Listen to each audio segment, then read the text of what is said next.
Alright, so patch 10.9 drops tomorrow, and the patch notes just came out a few minutes ago, and I want to have a look at them for the first time with you guys here right now. So we have patch notes 10.9 September 5th. Let's go. Season drops at 6 a.m. Eastern Daylight Time, GMT -4 tomorrow.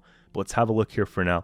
So, hey everyone, for update 10.9, we took a close look at a lot of Nilfgaard cards and brought a brand new keyword called flanking to the game. On top of that, we have game fixes, events, and new seasonal modes for you to check out. Okay, so it sounds like the main focus of the patch is going to be Nilfgaard and a new keyword called flanking, but, you know, obviously some visual bug fixes and stuff like that are probably a thing. A couple new playlists that we'll have to check out later this season, so let's have a look at it. Okay, new keyword flanking. If this unit is adjacent to only one card on your melee row, its end of turn ability is triggered twice. On your range row, gain 1 armor at the end of your turn. This sounds like it would be something that's good in soldiers, because you're putting adjacent units. If you have the spam with the pikemen, you can imagine getting the 2 damage per turn could actually be very good. I don't know where they're going to be putting this effect, but something to look out for sure, right? Okay, range row, gain 1 armor at the end of the turn. Interesting. So they're saying that it's a keyword for Nilfgaard, so I'm assuming that there won't be cards in other factions with it. Shoop's event from the 8th to the 20th. Shoop is back from his adventures. Go to the shop, hear his tales, and get some cool vanities by playing more Gwent. That's pretty cool. I don't have the Shoop skin. If it's on sale, maybe I'll pick it up. They're saying getting 30% off select vanities during the sale is going to be a thing, and then we can earn some more stuff, so I'm about it, right? It gives me something to work towards this season. Between a rock and a hard place for seasonal, and barely balanced between the 27th and the 4th of October. So we'll have to check out these 2 modes and make a video for them when the time's right. I'm definitely going to mark that on the calendar. We have the changes to neutral starting first. This is what I'm talking about, guys. Someone said that Simlas has to be nerfed. I disagreed and said that Alyssa has to be nerfed. So when we look at Alyssa here, being able to put back all those waylays in the deck for 7 provisions and being able to play them again doesn't seem fair, or Witch's Sabbath or Heatwave or whatever the case. I think that 9 should have been the provision change, but I'm willing to settle for 8. It's going to make a bit of a difference, right? That's pretty much it. Garrison got a rework altogether by the looks of it. So before, Garrison was 9, I believe it was 9 boost for, it was 10 boosts for 9 provisions here, right? So now it's going to go to 11 provisions, get resilience, spawn and play a base copy of a bronze soldier from your starting deck, order, boost an allied soldier, and all of its copies by 1, and give them 1 armor. So soldiers, this directly plays into Nilfgaard soldiers, and it could play in very well with the Northern Realm soldiers, right? You have both of them that have good engines, and you might want to make another copy of them, right? So on deploy, we get the spawn. On order, we get the armor and the boost.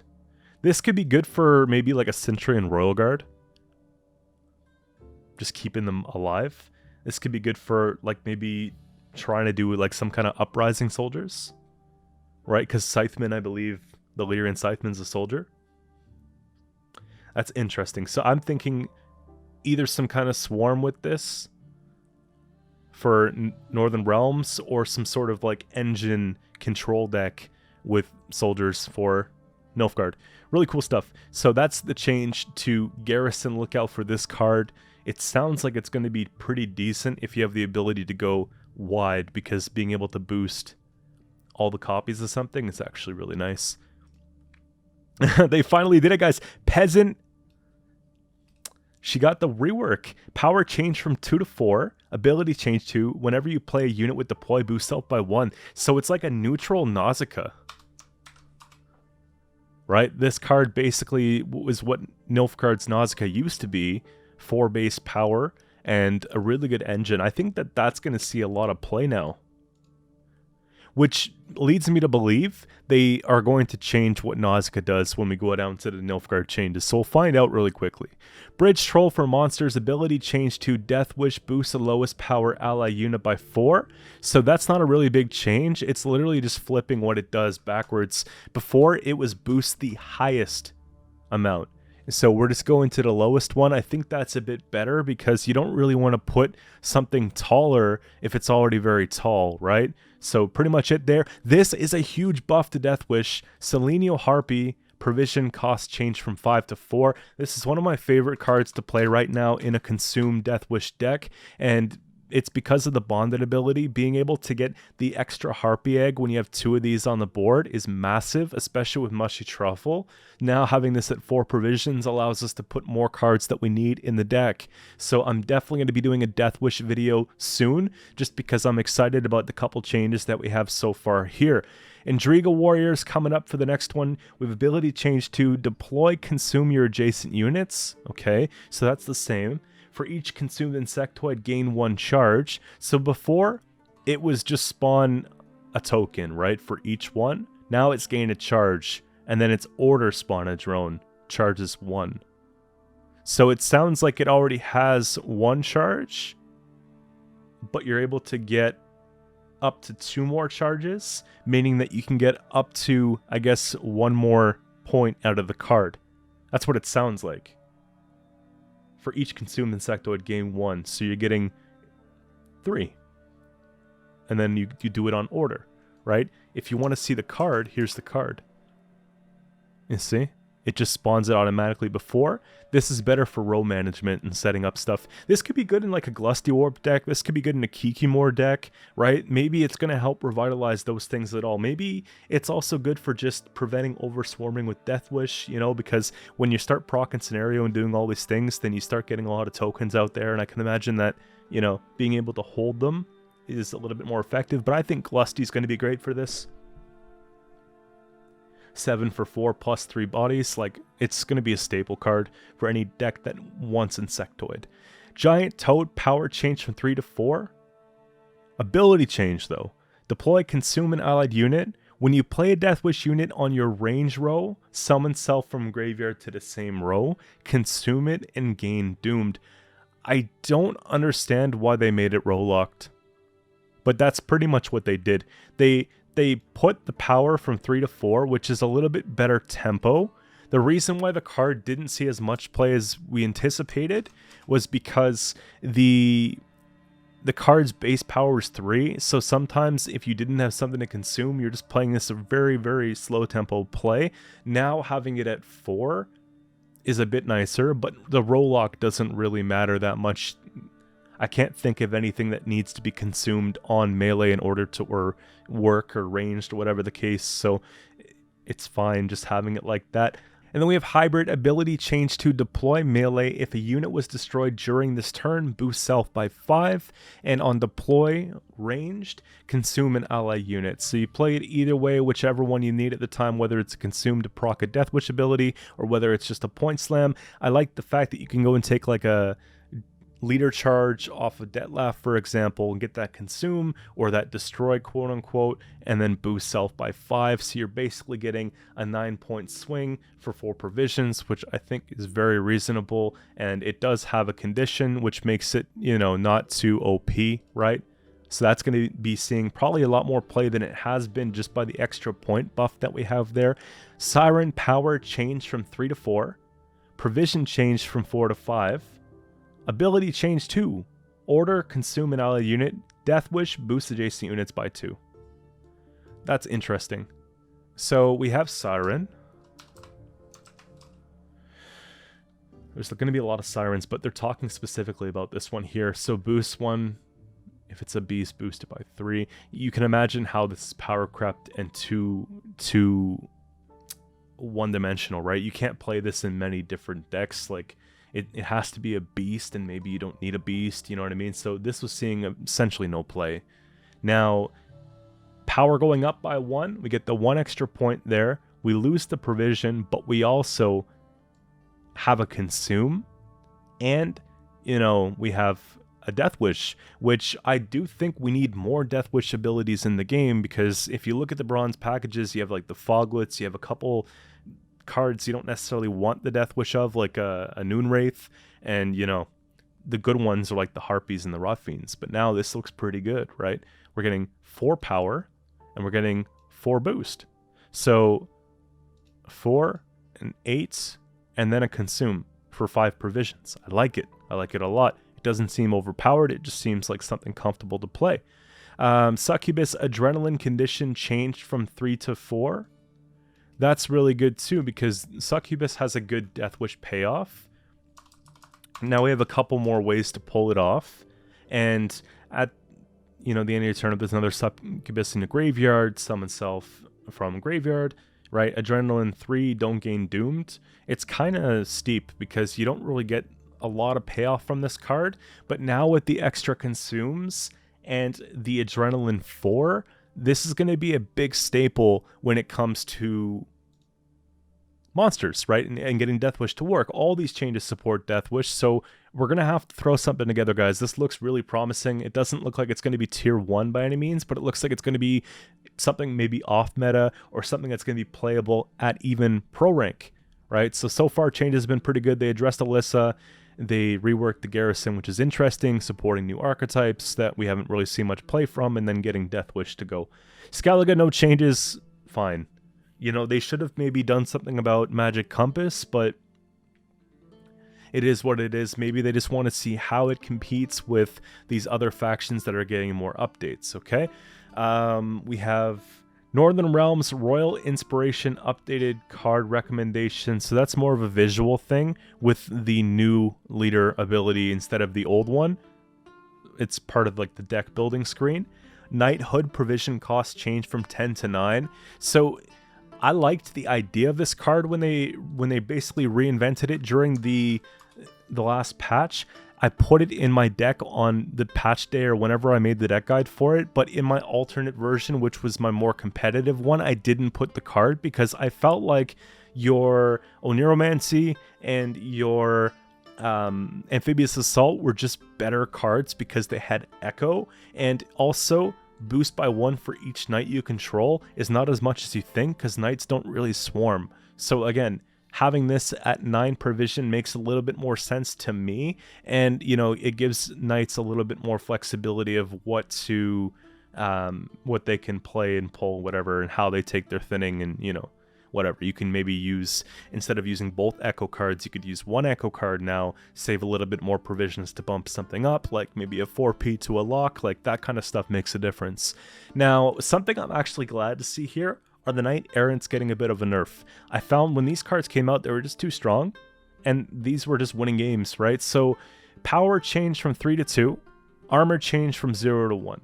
Now, it's a little bit of a nerf. It works out to being the same thing, but it takes a little bit longer for this to hit Grace, which is kind of what I like here, right? We got to take a backspace.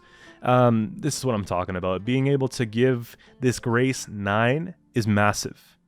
Whenever this unit loses a shield, boost self by 2. So this on the Immortals combo is nasty, right? Just about on anything is nasty. If you have damn Sorceress in deck, you're ripping off shields, you're getting extra points from it.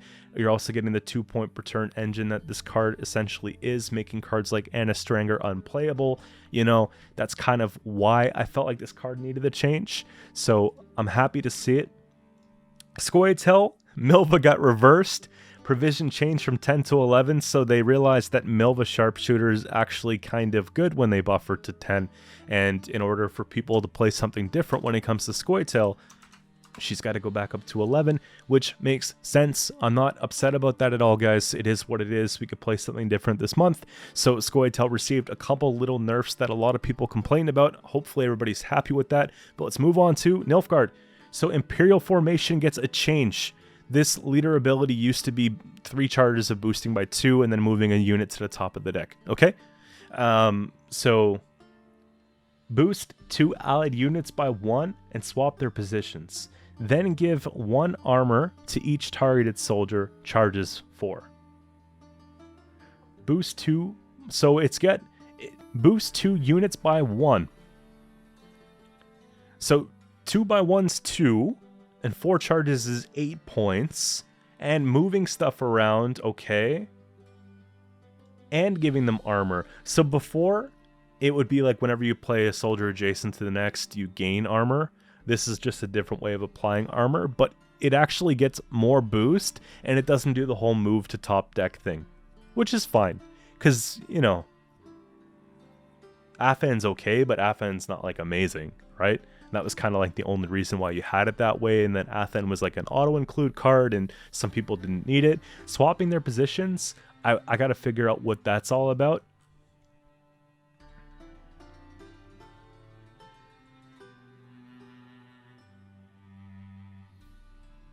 I guess it's in order to get the most out of the new keyword flanking, right? So we'll have to see that in motion. Get it? But I'm sure it'll be fun. Let's see. Speaking of Athen, changed. Power changed from 5 to 3. Provisions changed from 7 to 10. So they decided to change the whole thing altogether. Ability changed to when you use your last leader charge, play this unit from your deck. So it's still doing actually the same thing. It's just playing from deck. Boost all allied soldiers with armor by 1. Okay, that makes more sense. It's going to be like more of a swarm payoff finisher than just like a little thin at 5 points. And you're playing it from deck. So yeah, it's going to play for more points. Effectively, this is going to be buffed, right? That looks like a pretty serious buff. We're able to put around armor. You know, we're not giving a lot of armor. We're just giving enough to get the condition met for this, I guess, and keep things protected a little bit better. And then we have, yeah, 10 provisions, a little bit more expensive than the 7, but I think all in all, it's going to generate quite a lot of points because, you know, there's ways that Nilfgaard can go wide, right? Spawning all types of stuff, all different types of ways, so I think that's fair. Albrick changed from, I guess I could show you this card. This is the one I'm talking about first. Right, you might recognize it. But Albrick, provision changed from 6 to 7. Ability changed to when moved to the top of your deck, boost a random allied unit by 2 and boost self by 2. So if we can somehow move this to the top of the deck, we get 4 points.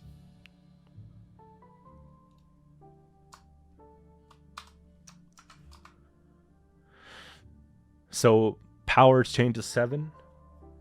Instead of moving a card to the top, this card is when moved. It's completely different, right? This is the target card instead of the card that sets up the target card. And it's going to be playing for 4 plus 4 points. So. It's not great. I guess there are ways to set it up, but is it worth it? Like, you could do this with 100% with the other leader ability, with tactical decision. This would be pretty nice, you know, but I don't think it's going to be something that we'd play. It's probably just replacing Athen in that type of deck, you know what I mean? Because I don't think you'd play Athen as much, well, at all, maybe in tactical decision. So yeah, that's just a swap essentially. Ardal, underplayed, but I like Ardal quite a bit. Deploy abilities minimum power requirement changed from 0 to 2. Wait, that's a nerf.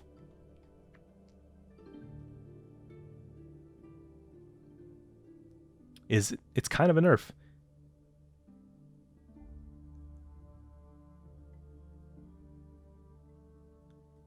Well, kind of a buff. Okay, it's a bit of both. It's that you can't get something that's less than 2, but I don't think you'd want to. Right? You'd probably want to put something back in their hand that's boosted, so it would be 2 plus however many tactics you have in your deck. So if you have 12 tactics to get, you know, the enslave conditions met, right? For enslave 6, now you're able to put the 2 plus. So you're getting a higher point ceiling of what you could put back in your opponent's hand. I think that's fine.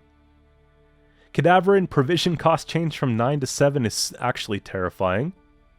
And it's terrifying for many different reasons, because Masquerade Ball is very powerful when it's in meta, right? But not only that, having this card even less expensive in a tactics deck or even in Golden Necker poison or status deck could be terrifying, right? If you have a deck that has Maral, Cadaverin, Fangs, Rod Tossers, like all this stuff, and this becomes less cost, it's going to be scary, guys. So I'm kind of concerned about this. I don't know if Nilfgaard needed this. I think at 9 provisions is pretty good because you also are spawning the card. So imagine taking this on a great sword or Shionos or, you know, something that has a tall base power. You're actually doing very well as it is, and you're giving a poison. But now 7 provisions, it's nuts. It feels like almost an auto-include for a lot of Nilfgaard at that point. We have Emmer Van Emmerus, power change from 7 to 4, armor change from 0 to 2, provision change from 10 to 13, ability change from deploy, play a bronze soldier or aristocrat from our hand and draw a card. Whenever your opponent plays a unit, give it spying. So it's pretty flexible here as far as, you know, the archetypes you can play this in. Order sees 1 power enemy unit with spying, and devotion at the end of your turn, refresh. So they just sort of, they added this clause, I guess, which is okay. I don't know if it was worth the extra cost.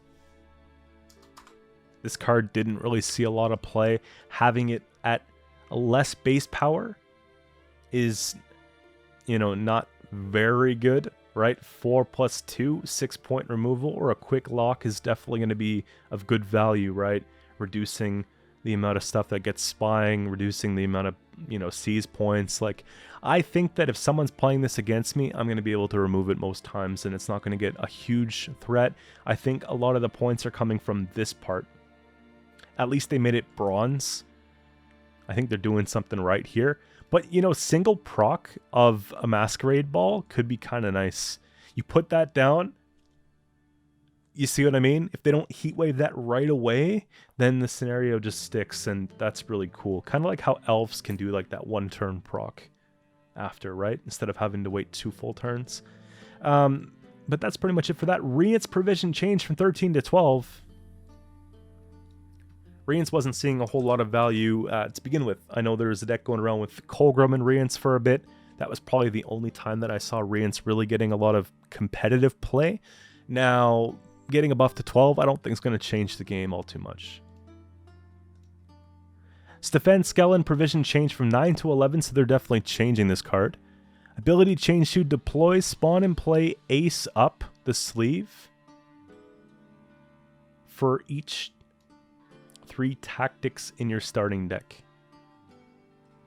So this card got a difference. I'll show you the card in question, right? It's this one. Before it was just spawn a copy of the last one, and it was very difficult to pull off without a defender, right? And the base power is pretty low. So we're getting a card called Ace Up the Sleeve, which is a tactic.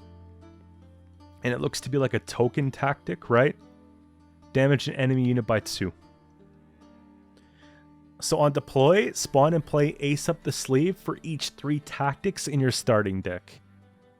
So what that's doing here is it's basically 11 provision with the 5 points base power, plus if you're enslave 6, you're getting, what, 4 of those? So you're getting 8 points of damage, plus the 5 is 13 for 11, but the new card is a tactic as well, which means that it's actually giving us charges for the Hefty Helgas and the Fire Scorpions. That's really cool. I like this a lot. I think they're really trying to bring back decks like Tactics. And let me tell you, when they're in season, when they work, I really enjoy playing them, and I really don't enjoy playing against them. So, you know, there's a bit of a love-hate relationship with you know, tactics and all that, but I'm excited to see a little bit more variety in the game and refreshing it up a little bit, so that's fine. Now, Tibor got a complete rework by the looks of it here. They did a lot for Nilfgaard. I'm surprised they did so much for Nilfgaard, but a lot of people have been asking for these types of changes. Power changed from 13 to 15. Provision cost changed from 9 to 13. Ability changed to immunity, okay? At the end of your turn, infuse a random enemy unit with, whenever this unit receives a status, damage self by 1. So Tibor might see his way into some status decks. Provisions change quite a bit though. And it has immunity, which is the problem. Like, how do you even deal with this card? Whenever this unit receives a status, damage self by 1. Whenever this card enters the battlefield, your opponent draws a card. If your opponent has passed or their hand is full, damage self by 12. So it has a really negative side to it. Basically, you're giving your opponent a free card or damaging yourself by 12. So you have to really commit to it, right? Are we going to get a lot of value from this card? Enough value that it's going to be worth giving them another card for? Or is it worth taking 12 damage and keeping this, alive pretty weak? Which might be the way that some people play it. And in that case, that's expensive, right? That's really expensive and slow. So I'd like to see what they do. I think it's a little bit interesting. Tibor is one of those cards that you see what it did before. It wasn't crazy. It was just it summoned a card from them. It was a point slam for you, right? I'd like to see it. Vrygif power change from 4 to 7. Provision change from 8 to 6. That is scary. Trigger the end turn abilities of 2 allied bronze soldiers. So it got a nerf. You can call it a rework, but I'm going to call it a nerf. Just because before it was trigger the deploy abilities of 2 bronzes, which played with the illusionists as well. This one here is just the end turn. So whether it's damage pings from the pikemen and stuff like that, right? Or like the Magni, like an end of turn boost, for example. Like those are things that they're talking about. So I think the card's still playable. I think it's still going to be a good support to soldiers. I just don't think it's going to be as broken as it was when played correctly with the illusionists. I think that's what you really wanted to see. Now, War Council is now an artifact. Provision cost change from 8 to 12. It's got a location tag, though it's not going to be a scenario, guys. Ability change to resilience. So artifact with resilience on deploy. Look at the top 3 cards of your deck and play one of them. Huge. And then spawn and play battle prep. This reminds me of the location for mages, the one that they have here, but we call War Council now. So we're getting 5 points or whatever the case of battle prep. We'll look at both so you guys can see what the cards are before. So War Council's here, right? It's just playing a card. Now it's just a little bit nicer. Taking the Resilience Battle Prep is massive. Okay. That's actually kind of scary. Going into a short round against this and them getting the tactic here. Yeah, so boost by 4 and give 2 armor. If it's a soldier, boost by 6. So 6-point carryover into a short round 3 with like Helga or something like that gives you the extra points. That's kind of a massive swing. Like I said, in a short round could be very good. Or help set up a bleed, right? We'll see what they do to the actual bronze soldiers. Alba Pikeman power changed from 4 to 3. Ability change to flanking, so it gets that new keyword, right? Give an enemy unit bleeding 1, charge is 0, then your turn gain 1 charge. If this unit has at least 3 charges, gain 1 armor instead. So instead of just the damage, you're actually getting the bleeding, which is interesting. I guess it kind of works because you could put it where you want to put it. So I'm for it. I'm for to see it, you know. Alba Spearman ability change to deploy damage 2 enemy units by the number of statuses on units adjacent to the targets. So you load up a bunch of statuses and then you just set it up. It's like a payoff card. That's interesting. I think they spelt it wrong. It should be Spearman, right? Yep. So, yeah, no one was really playing this. Damage by 1, increased damage for each adjacent. You'd get 3, maybe be 6 for 4, best case scenario. Now it has a much higher ceiling. So I don't mind that. I think it's going to be a little bit more variety in the game. Again, same thing. Crossbowman, I like the card, but it feels a little bit power crept. Now let's see what they did to it. They added flanking. Damage an enemy by 2 at the end of the turn. Damage a random enemy by 1 if you play the soldier this turn. That's different because right now it's whenever you play a soldier.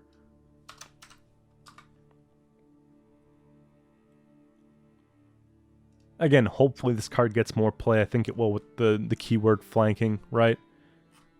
They should have the keyword for reference down here with this cards, but it's fine. Talked about the crossbow when we had the light cavalry. Armor change from 0 to 1. Provision cost change from 4 to 5. Ability change to, again, flanking. And then barricade at the end of your turn. Damage the last unit played by your opponent by 1.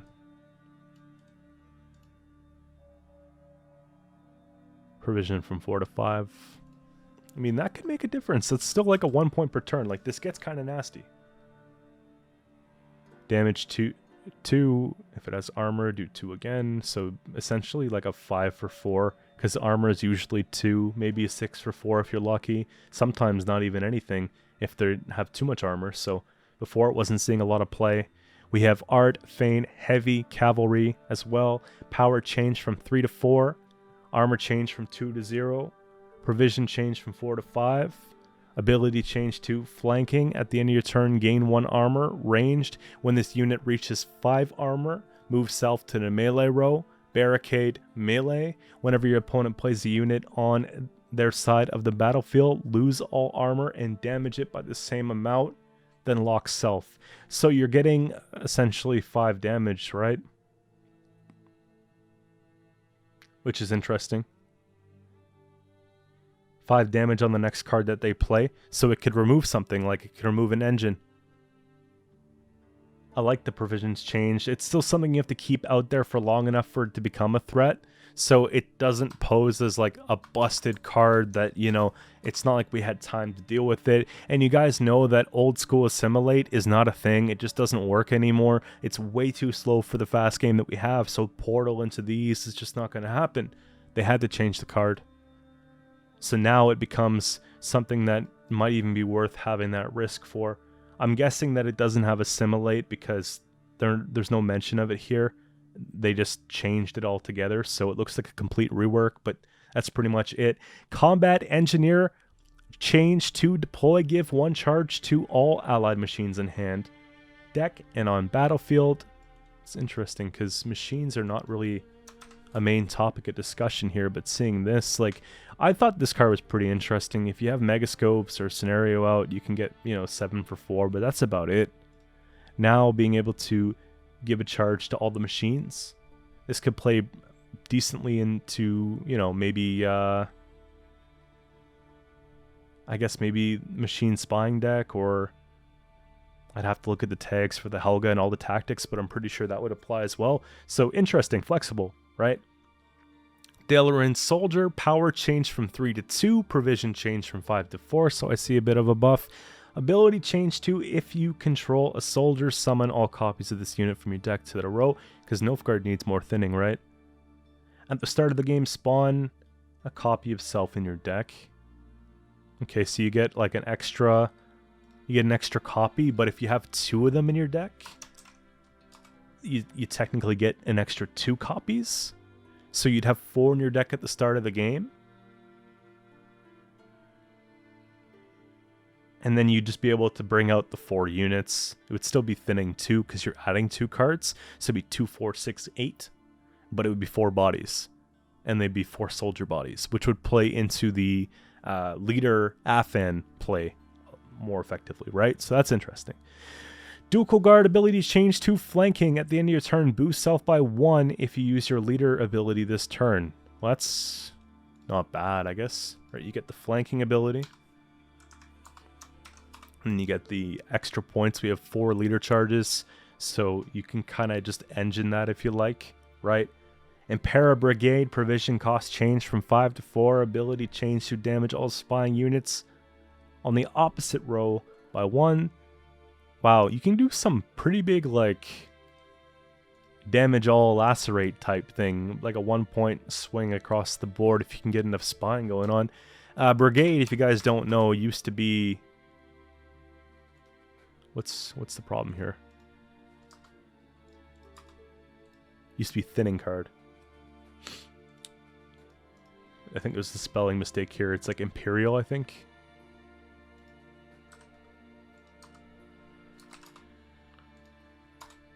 I don't know. But you know what I mean. It's just a bit of a rework for the card. We'll look out for it here. Actually, Impera, we'll just pull it up.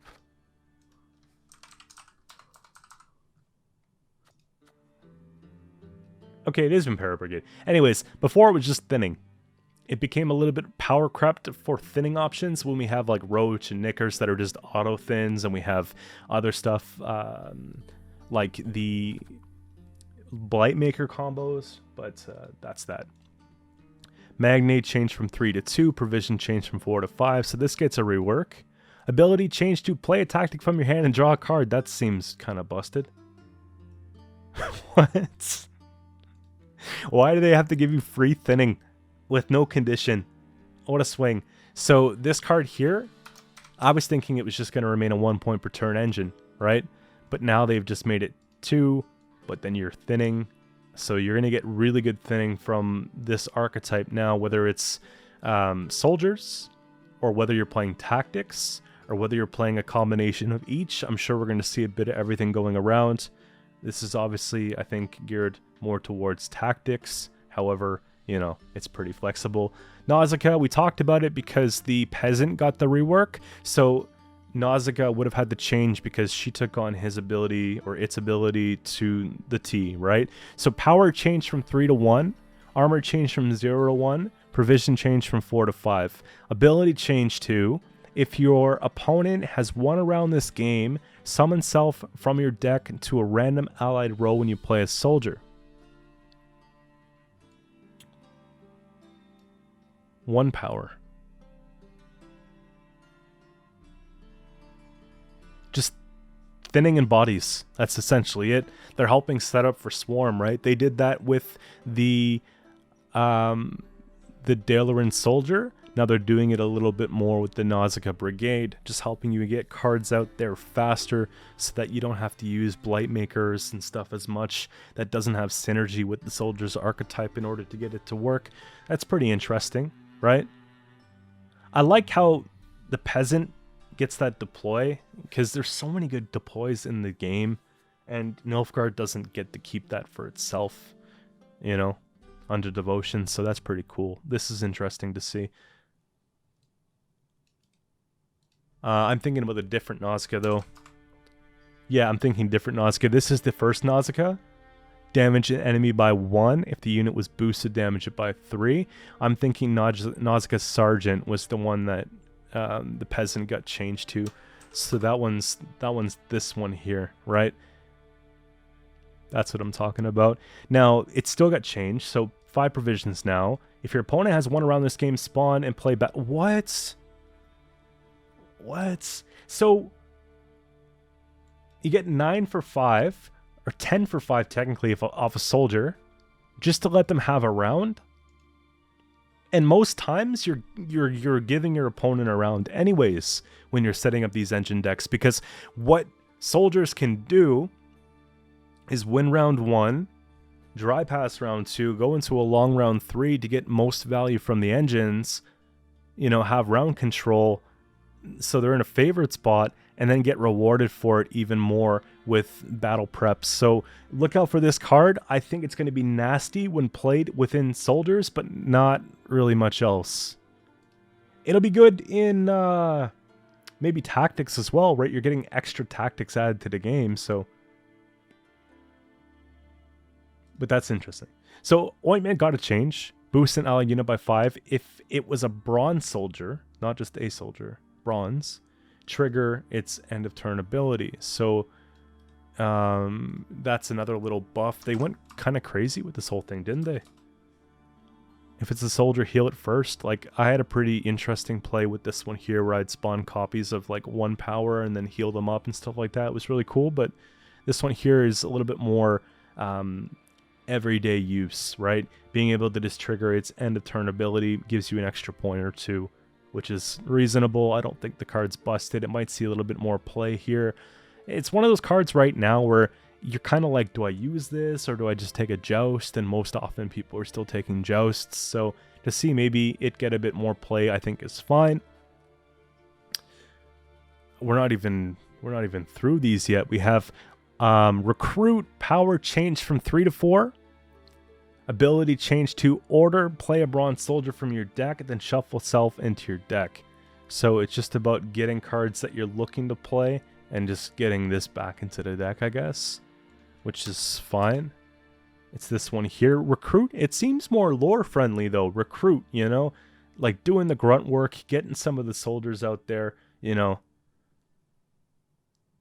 Again, you're sort of just, you're playing this, it's just sitting there, and then you're doing what you need to do with it for consistency, and then it goes back. So you're not really getting more points, you're just swapping points maybe for an engine, which is, it's okay. I think it's okay. There's so many different ways within Nilfgaard to thin that I don't know if you're going to need this as much, but what you do pull could make a difference, so it's hard to say. Slave Driver, power change from 2 to 4. Provision change from 4 to 5. There are a lot of 5 provision soldiers now, guys. Deploy, damage a bronze allied unit by 1, then spawn a 1 power copy of it on this row. If it was a soldier, spawn and play the copy instead. So a mirror match is going to be disgusting. However, this could be interesting in Assimilate. It's kind of like Obsidian Mirror, but with 1 unit, but on your own side. What? You play like in Assimilate, you copy a really effective engine like a Catwitcher, and then you can like make another copy of it, but it's only a 1 power copy. So you're better off using soldiers because you want to play them. Imagine you're literally using this, and then you're taking this off like a Nausicaa because it's playing it. Right? That's actually pretty crazy. So we got to be careful for like this sort of package that's going to be rolling out. Slave Hunter, provision change from 5 to 4. Okay. Deploy damage an enemy unit by 1. Increase the damage by 1 for each adjacent soldier. Okay. The target is left at 1 power. Spawn 1 power locked copy of it to the right of self. Again, a lot of cards that you guys probably don't know of or have played before. This one was a blast back in the day when old school Assimilate was a thing. I used to think of this as like damage removal reach with a crazy engine, and you know, it was awesome.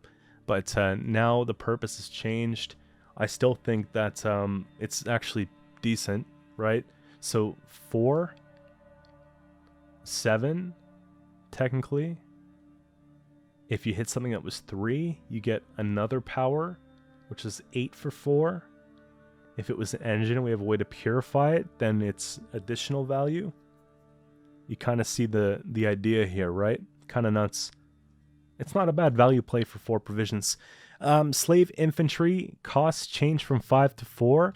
This is often used as like a tech card, but it became like a value play this last season with the mid-range, Renfree, Nilfgaard Soldier hybrid deck, whatever you want to call it. So they take this and transform a 1 or 2 power token or whatever it is into a 5 power card and get that swing. And at 5 provisions, it was pretty good. 10 points or 9 points, whatever the case, for 5 provisions. Now it's getting a buff to 4. So again, you're playing against Nilfgaard. You could eat up those spying units. You know, there's a lot of different things, right? So pretty interesting stuff. Spotter changed from 5 to 4 as well. Ability change from deploy, look at the top 3 units of your opponent's deck, then choose one and gain armor equal to its power. I don't like any cards that look at what the opponent's doing, really. But at least we're not taking it. Order, look at the top units of your deck, up to the amount of armor on self, then choose one and gain vitality equal to its power. If it's a bronze, boost self by that amount instead. That could be like a high value bronze, right? That's kind of gross. 4 base power. We gain a bunch of armor, right? Then we look for something in our deck up to the amount of armor on self. I mean, it relies on this lottery roll and then also getting a good roll here. But let's say we get like a bronze 8 in ours because we have like a bronze soldier, whatever, or 7. And then we get the 7 boost. It could be like 11 for for 4 in that case, or 12 for 4, depending on how it's played. Right now, it doesn't do a whole lot, but it's very toxic. Being able to swap a card from their deck with our deck can unfairly win the game, and you're just getting lucky with it. So I like the fact that this is different. However, it's still very good by looks of it if played correctly. I don't know if I'd run 2. I'd have to experiment with it, but again, looks pretty strong. Van Morleham's Servant ability can no longer copy infusions.